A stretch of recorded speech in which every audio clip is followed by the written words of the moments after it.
নমস্কার বন্ধুরা, তোমরা সবাই কেমন আছো? বড়দের প্রণাম, ছোটদের অনেক অনেক ভালোবাসা।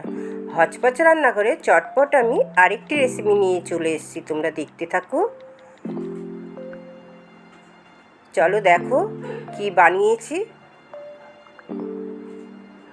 দেখো এখানে আমি জেলি পাউডার নিয়ে নিয়েছি, তোমরা দেখতে পেলে প্যাকেটটা। আমি জেলির একটা পাউডার নিয়ে নিয়েছি, জেলি বানিয়েই তোমাদের আজকে দেখাবো। জেলির ভেতরে এই একটা প্যাকেট ছিল, এই প্যাকেটে যেটা আছে আমি সেটা ঢেলে নিচ্ছি। জেলির প্যাকেটে দু রকম পাউডার দিয়ে দিয়েছে,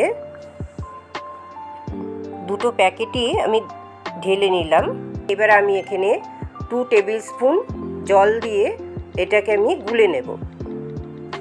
ভালো করে গুলে নিতে হবে, গোলাটা যেন ভালো হয়, একটু যাতে দানা দানা না থাকে। ঠান্ডা জলে গুলে নিতে হবে। আর আমি 3 কাপ জল বসিয়ে দিয়েছি গ্যাসে। জলটা ফুটে গেলে গ্যাসটা অফ করে দিয়ে 1 মিনিট রেখে দিতে হবে।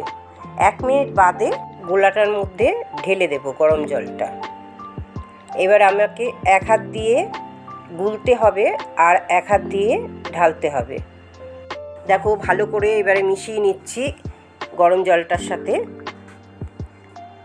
আর এই প্যাকেটটার গায়ে সমস্ত কিছু লেখা আছে, দোকানে গিয়ে বললেই হবে যে জেলি পাউডার, ওনারা দিয়ে দেবেন।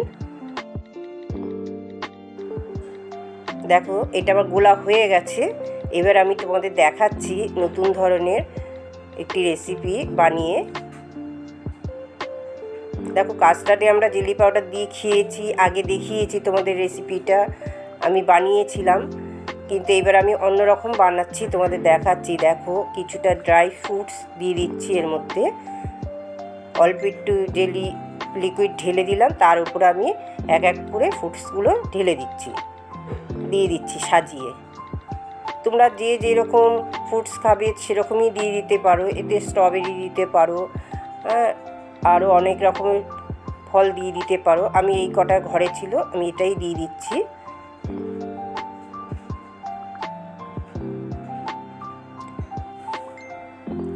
এইভাবে সমস্ত ফল কাচের বোলের পাশে সাজিয়ে দিতে হবে। তারপরে যখন জেলিটা বসে যাবে তখন এত অপূর্ব দেখতে লাগবে, তোমরা একবার এইভাবে বানিয়ে দেখো।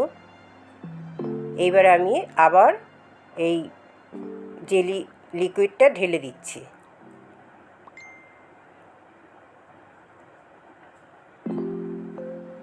দেখতে পাচ্ছ কতটা লিকুইড, এটা কিন্তু একদম জমে যাবে, তোমাদের আমি পরে দেখাচ্ছি।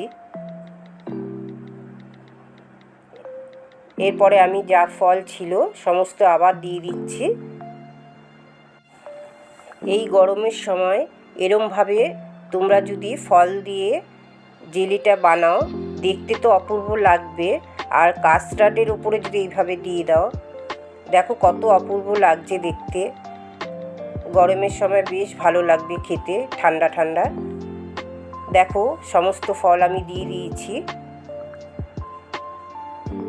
এরম যদি জেলি বানিয়ে বাচ্চাদের দেওয়া হয়, দেখবে ওদের এত আনন্দ হবে। বন্ধুরা তোমাদের এই রেসিপিটা কেমন লাগলো, জেলি বানানো রেসিপিটা যদি তোমাদের ভালো লাগে একটা লাইক, শেয়ার, সাবস্ক্রাইব করে দিও। আর কমেন্ট করে আমাকে জানিও তোমাদের কেমন লাগলো।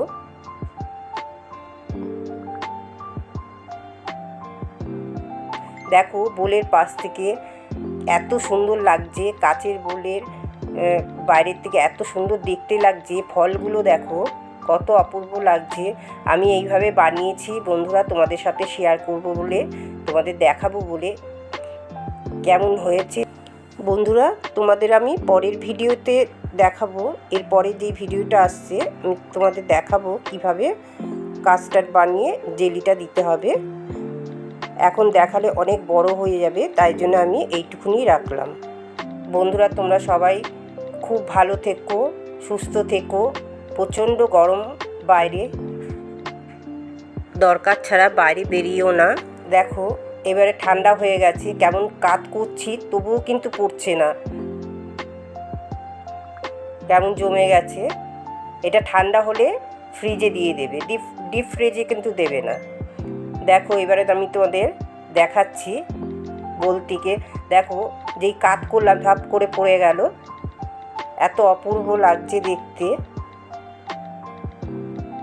এবার আমি কেটে দেখাচ্ছি কেমন হয়েছে। দেখো কত সুন্দর দেখতে লাগছে। তোমাদের আমি অন্য সময় দেখাবো কাস্টার্ড বানানো, কিভাবে জেলিটা দিতে হয়। শেষ অবধি দেখার জন্য অনেক ধন্যবাদ।